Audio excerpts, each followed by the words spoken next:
Senhor presidente, o que me traz tribuna na tarde de hoje é tratar de um assunto que envolve um segmento de trabalhadores em uma atividade produtiva e economicamente falando, das mais antigas do Brasil, ou mais precisamente das mais antigas do mundo, que é exatamente a atividade pesqueira. Conversamos aqui sobre a pesca e o pescador.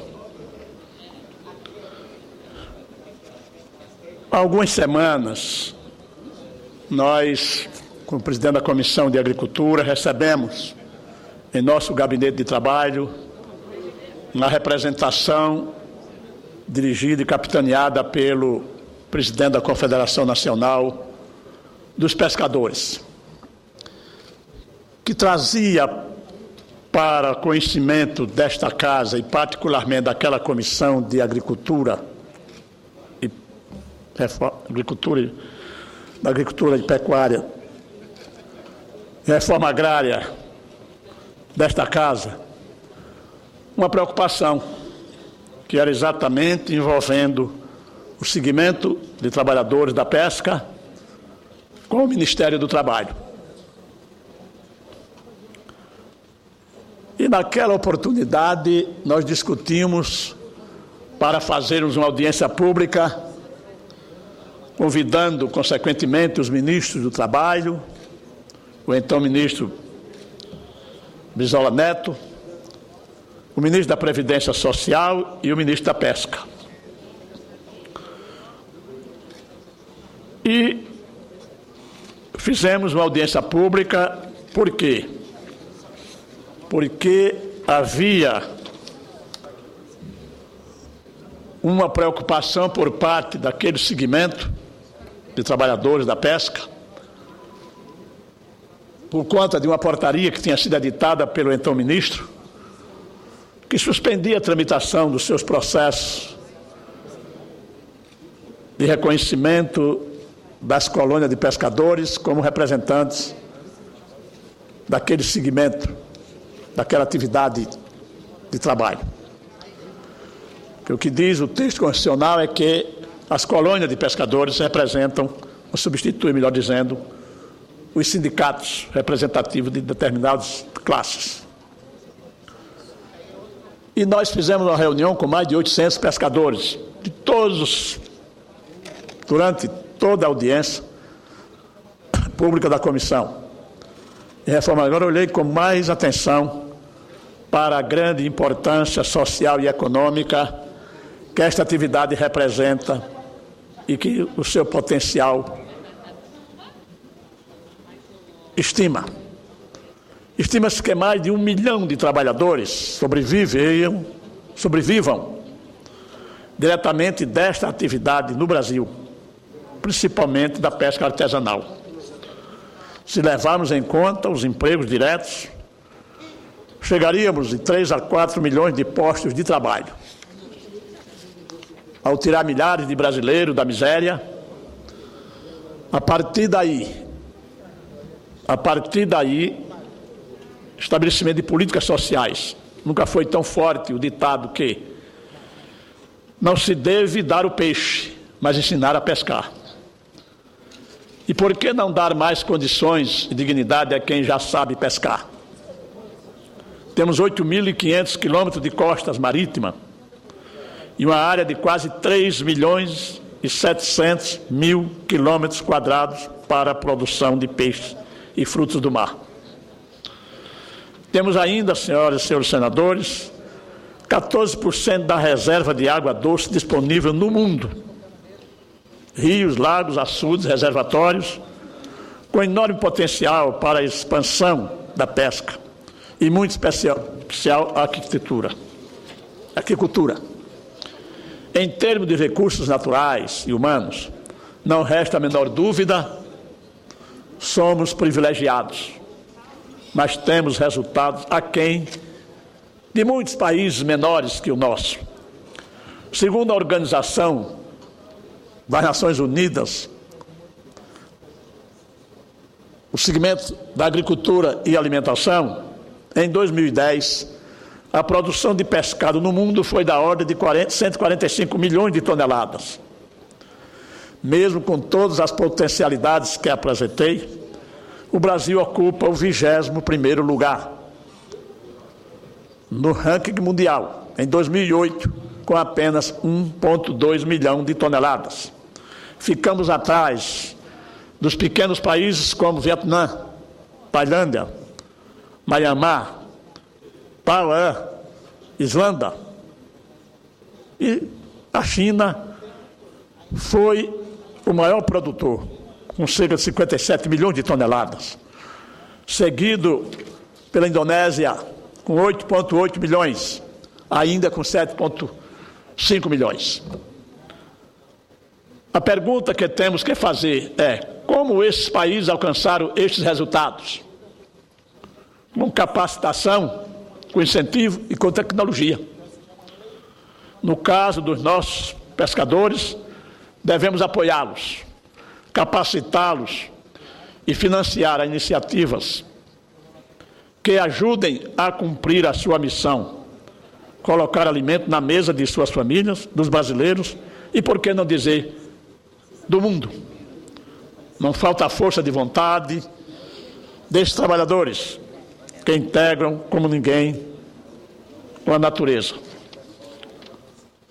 Na audiência pública, tivemos a presença de pescadores do Alto Silimões que enfrentaram 3 dias de barco para defenderem seus direitos em Brasília.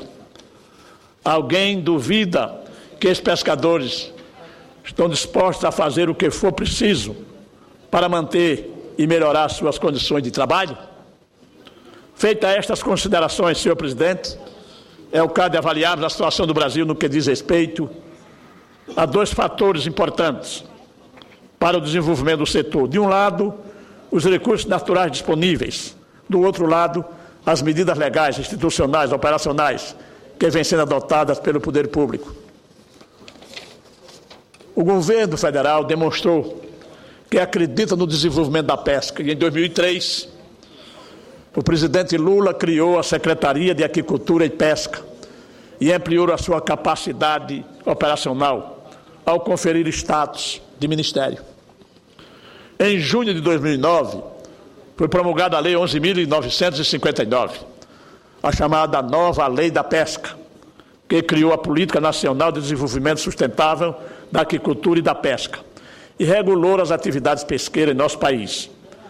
Essa iniciativa demonstra a preocupação do governo com a continuidade das ações e em sedimentar uma política de Estado.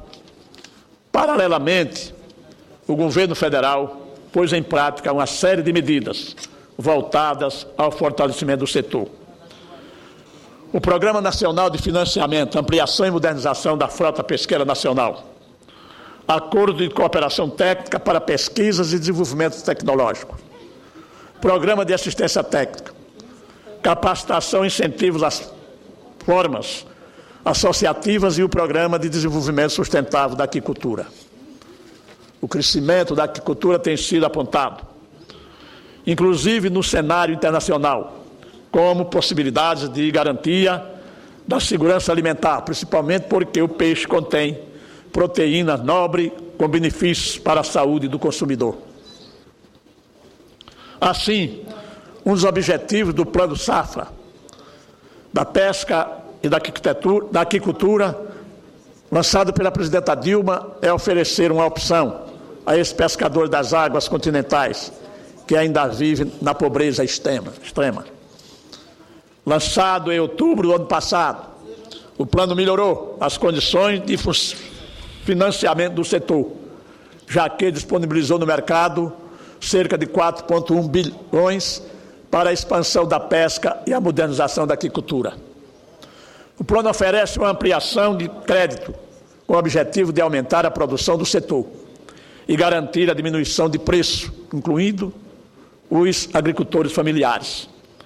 Todos aqueles produtores que hoje produzem milho, algodão, soja, verduras, já contam com água na sua propriedade.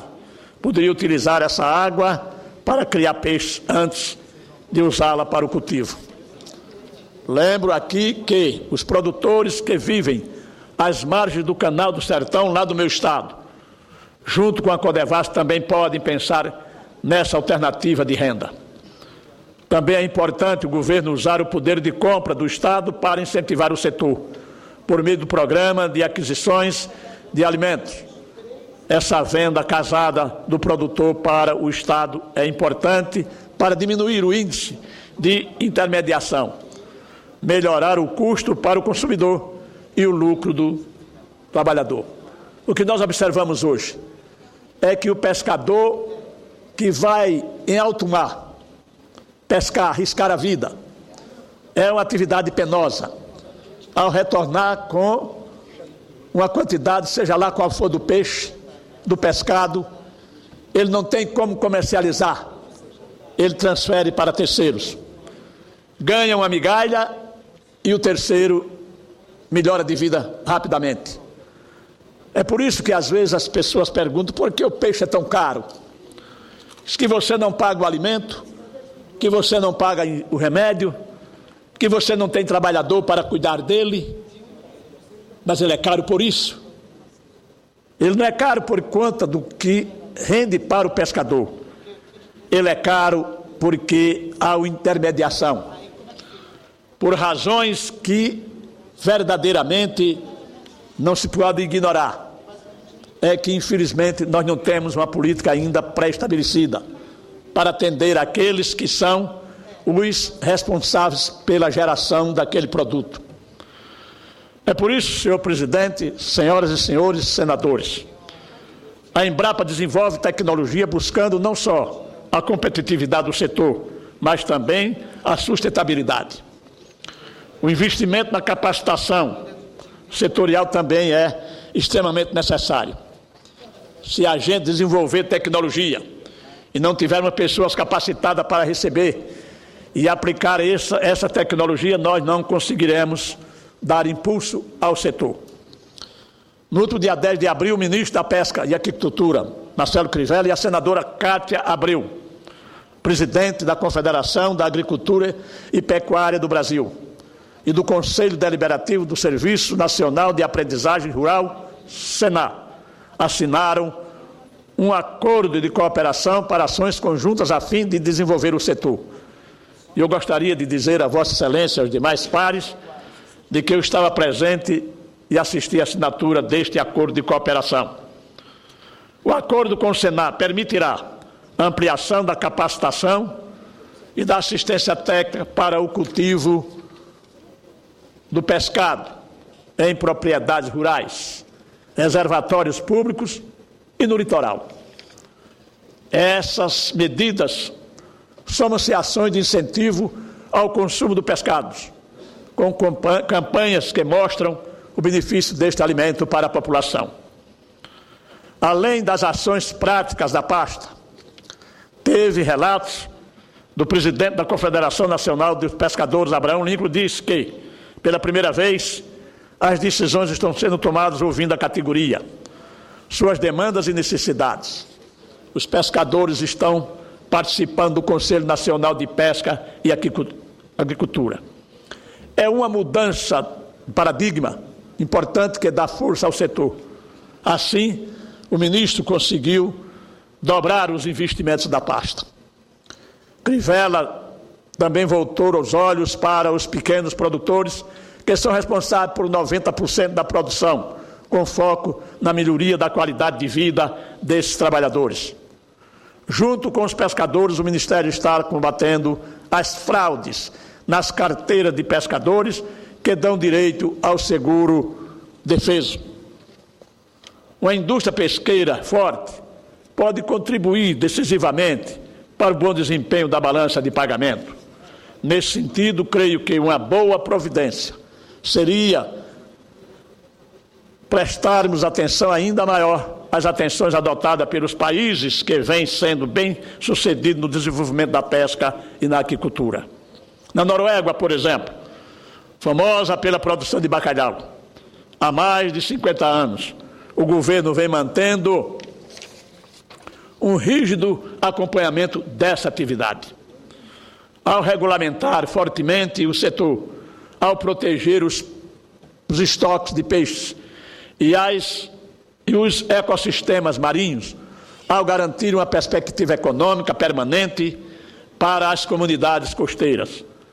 Ações desse tipo têm um período de maturação e que devemos esperar algum tempo até que possamos colher plenamente os resultados. De modo, senhor presidente, que talvez seja o caso, sem desmerecer e sem deixar de dar continuidade a todo esse esforço que vem sendo feito nos últimos anos, buscando propostas legislativas que possam colaborar com este desempenho. A aquicultura foi o setor que mais cresceu mundialmente em 2011. E o Brasil tem uma grande biodiversidade de peixe com grande valor de mercado, entre eles o tambaqui e o pirarucu. Só com a união de esforços conseguiremos alcançar a meta do país.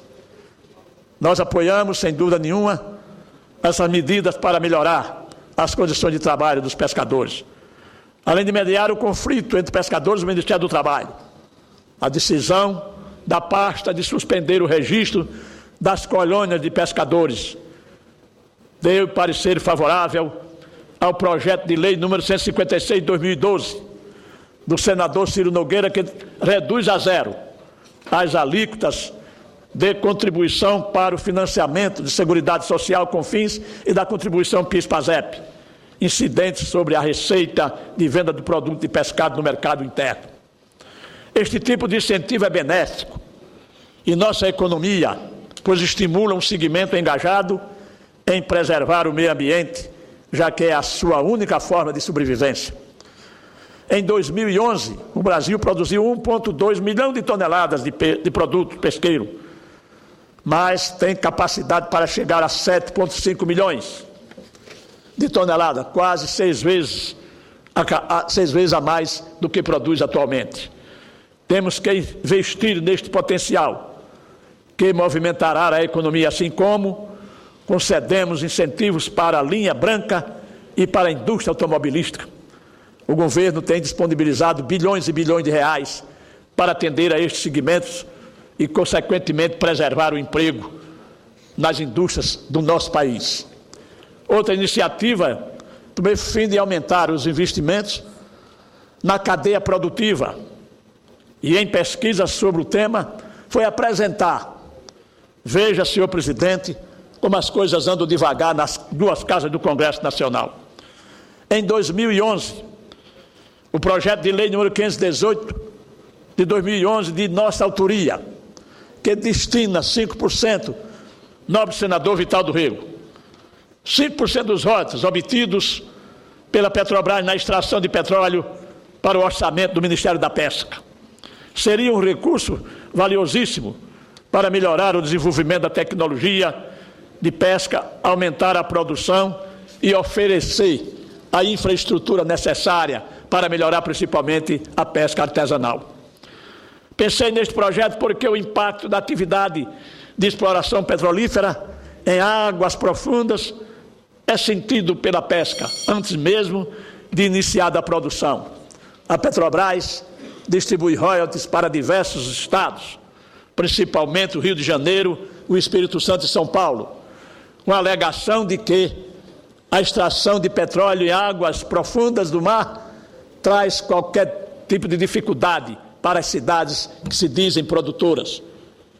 Mas me parece, senhor presidente, e essa análise sísmica obtida pelos bombardeios de ar comprimido na água, cuja vibração permite avaliação, condições de existência de petróleo em determinadas regiões. Essas operações preliminares matam os peixes nas proximidades, afugentam os cardumes, interfere no processo de desova e reprodução de espécies. Há de se atentar ainda para um fato que vem sendo apontado pela Organização das Nações Unidas para a Agricultura e Alimentação. Senhor presidente, devo precisar mais de um tempinho para encerrar, e eu agradeço a Vossa Excelência pelo seu gesto. De acordo com aquela entidade, 80% dos recursos disponíveis para a pesca extrativa em todo o mundo, ou estão em exploração máxima, ou já foram esgotados. Sobram, portanto, tão somente 20% de recursos em exploração moderada ou subexplorados. Outro fator de impacto do setor pesqueiro é a chamada zona de exclusão, gerada pelas plataformas de petróleo. Essas zonas, delimitadas em até 2.000 metros, são vedadas aos barcos pesqueiros. Assim, com a destinação de rotas do petróleo para o desenvolvimento da pesca, conseguiremos aliar a proteção ambiental com o aumento da produção para consumo interno e externo. Senhor presidente, senhoras senadoras e senadoras, vamos aproveitar as bênçãos da natureza e a força e a vocação dos pescadores, inquestionável prioridade que vem sendo concedida pelo governo federal ao setor para calibrarmos melhor nossas ações, transformarmos efetivamente a pesca e a aquicultura em vetores do nosso processo de desenvolvimento rumo ao futuro para todos nós, que todos nós alvejamos. E principalmente para melhorar a qualidade de vida dos nossos pescadores, espalhados para todo o Brasil e com especialidade no meu querido estado de Alagoas. Ora, senhor presidente, eu gostaria de, aproveitando esta oportunidade, fazer um apelo ao eminente senador Flecha Ribeiro, que é o relator deste projeto 586 de 2011, que destina royalties para atender a pesca principalmente artesanal. Sairmos desse trilho, por exemplo, de que somente os estados aonde se dizem produtores de petróleo podem ter realmente um quinhão considerável de royalties para fazer algo que, na verdade, não traz nenhuma contribuição para estes que vivem dessa atividade primitiva, dessa atividade pesqueira, e merecem sim, considerando que os danos maiores causados pela exploração do petróleo em alto mar é exatamente prejudicando assim a atividade pesqueira. Por isso é que eu faço um apelo aqui ao eminente senador Flecha Ribeiro, relator, para que ele emita o seu parecer, mude a sua posição e, na verdade, o Ministério da Pesca também tem interesse direto nesse projeto, bem como a Confederação Nacional dos Pescadores, porque é uma ação direta para atender a todas as necessidades destes que vivem dessa atividade. Senhor presidente, muito obrigado a Vossa Excelência pela sua paciência e, consequentemente, eu agradeço pela sua generosidade de acrescentar alguns minutos para que eu possa concluir. Estou concluindo o nosso pronunciamento. Muito obrigado, presidente. Obrigado.